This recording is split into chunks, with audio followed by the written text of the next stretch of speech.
Kepala Kepolisian Daerah Kapolda Sulawesi Selatan Irjen Pol Puji Hartanto menyatakan akan meningkatkan kewaspadaan pasca teror bom di Sarinah, Jakarta, Kamis 14 Januari siang tadi. Sejumlah titik vital di Sulawesi Selatan akan dijaga 24 jam. Polisi itu. Bunuh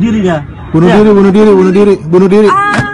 Kapolda Sulselbar Irjen Pol Puji Hartanto mengatakan akan meningkatkan kewaspadaan di titik-titik rawan. Ia langsung memberikan instruksi kepada seluruh anggota untuk lebih meningkatkan kewaspadaan di sejumlah titik seperti pada pos polisi, polres, mal, dan tempat-tempat ibadah, serta tempat masyarakat berkumpul.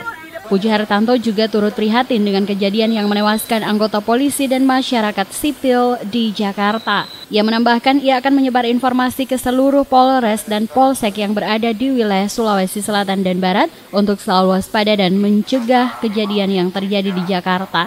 Seluruh personel kepolisian diharapkan untuk bisa meningkatkan pengamanan 24 jam di sejumlah titik yang dianggap rawan. Hal yang kita prihatin untuk itu jajaran di Polda Sulawesi Selatan nanti kita akan perintahkan untuk lebih meningkatkan kewaspadaan utamanya di daerah-daerah rawan yang seperti misalnya kalau ada kejadian itu pos polisi, kantor polisi, kemudian tempat keramaian, mal itu yang harus kita tingkatkan penjagaan, termasuk kita akan memerintahkan juga patroli yang sifatnya skala besar, bagaimana untuk antisipasi itu. Yang berikutnya deteksi dini untuk kita bisa monitor apa yang terjadi.